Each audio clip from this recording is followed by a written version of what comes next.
Assalamualaikum warahmatullahi wabarakatuh. Selamat pagi anak-anak ibu semua. Perkenalkan, nama ibu Ratna Diutami SPDGR. Ibu merupakan guru BK dari SMA Negeri 1 Sagaranten, Kabupaten Sukabumi. Nah, kali ini kita akan membahas sebuah materi yang mungkin sudah sering kita dengar dalam kehidupan sehari-hari, yaitunya tentang manajemen waktu. Mungkin adik-adik semua sudah ada yang paham ataupun ada yang belum paham tentang manajemen waktu. Di sini mungkin masih ada juga yang kebingungan tentang apa sih itu manajemen waktu, bagaimana sih cara-cara untuk kita bisa memanage waktu kita antara kegiatan sekolah, bermain, dan kegiatan yang lainnya agar hidup kita, diri kita lebih produktif dalam kehidupan sehari-hari. Nah, di sini Ibu akan membahas tentang pengertian manajemen waktu. Manajemen waktu itu merupakan perencanaan, pengorganisasian, pengkoordinasian, dan pengawasan serta pengendalian suatu produktivitas pada waktu. Mengatur waktu dengan baik akan membantu seseorang untuk bisa hidup lebih seimbang. Pada umumnya, seseorang yang tidak mampu mengatur waktu dengan baik akan memiliki tingkat stres yang lebih tinggi. Karena apa? Ya, karena harus mengorbankan aktivitas lain demi satu aktivitas yang sedang dikerjakan. Contohnya nih, ketika kita diberikan tugas oleh guru, tentunya akan diberikan tenggat waktu untuk mengumpulkannya. Nah, di sini kita sebagai siswa akan diuji bagaimana cara kita untuk mengatur waktu agar bisa menyelesaikan semua tugas-tugas dengan tepat waktu dan mendapatkan hasil yang terbaik. Kemudian, di sini kita akan lebih membahas tentang apa sih perlunya kita untuk memanage waktu.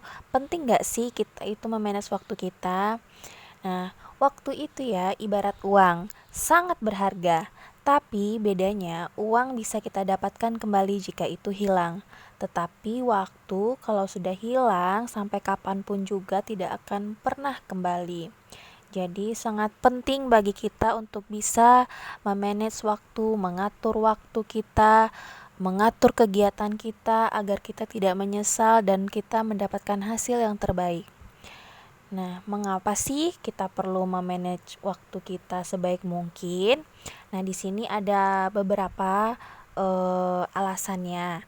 Yang pertama, karena waktu kita terbatas sementara pekerjaan senantiasa bertambah. Yang kedua, manajemen waktu membantu kita untuk bekerja lebih efektif dengan skala prioritas.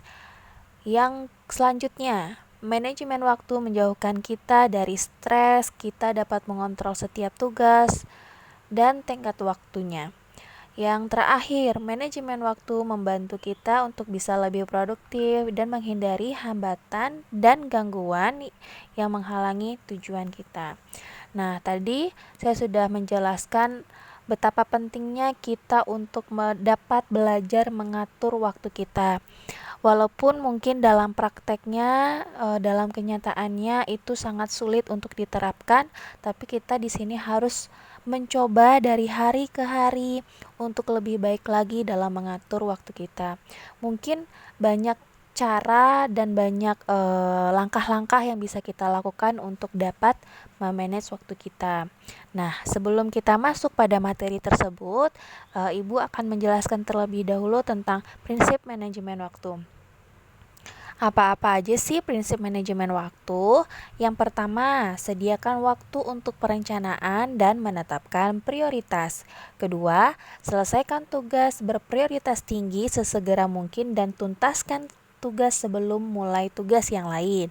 Dan yang ketiga, prioritaskan kembali tugas yang tersisa berdasarkan informasi baru yang terkait. Nah, ini nih yang mungkin anak-anak ibu tunggu semuanya. Bagaimana sih tips manajemen waktu? Nah, pertama, mulailah membuat skala prioritas atau jadwal. Di sini kita belajar untuk membuat mana nih prioritas yang harus diutamakan terlebih dahulu sampai prioritas yang selanjutnya, agar kita tahu mana yang harus lebih dulu diselesaikan dan kemudian bisa kita selesaikan tugas-tugas yang lain. Yang kedua, belajar disiplin dan tidak menunda pekerjaan. Ini nih yang paling sulit, menunda-nunda tugas.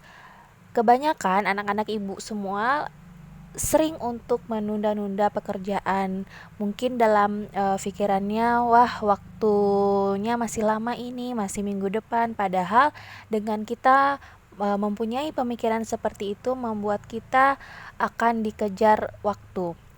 Yang ketiga, buatlah jadwal sebagai alat bantu dalam manajemen waktu. Di sini penting ya adik-adik semua, anak-anak ibu semua, untuk kita dapat membuat jadwal dalam belajar bagaimana cara manajemen waktu. Jadwal ini bisa dibuat melalui aplikasi di handphone, melalui aplikasi Play Store, atau kita bisa membuat di kertas atau di buku atau di kalender kita buat semua perencanaan kita.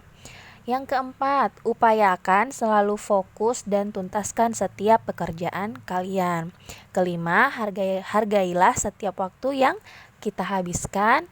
Keenam, rencanakanlah setidaknya 50% dari waktu yang kita miliki untuk menghasilkan hal yang produktif. Yang ketujuh, rencanakan waktu untuk beristirahat, menarik diri dari semua kesibukan yang kita miliki. Di sini nih sering anak-anak ibu semua pada lupa untuk istirahat, yang sukanya begadang, malas untuk mengerjakan tugas, suka begadang tapi lupa untuk istirahat, yang berakibat kalian sering terlambat ke sekolah, tidak mengerjakan tugas, dan yang lain-lainnya. Nah, di sini kalian penting ya untuk menjaga diri kalian untuk bisa lebih mengatur waktu kalian, bagaimana untuk istirahat, untuk tugas sekolah, untuk bermain, dan untuk kegiatan-kegiatan yang lainnya agar hidup kita lebih produktif lagi. Nah, anak-anak ibu semua, mungkin sampai di sini dulu ya penjelasan ibu tentang manajemen waktu. Sekian dulu, mohon maaf sebelumnya dan terima kasih. Assalamualaikum warahmatullahi wabarakatuh.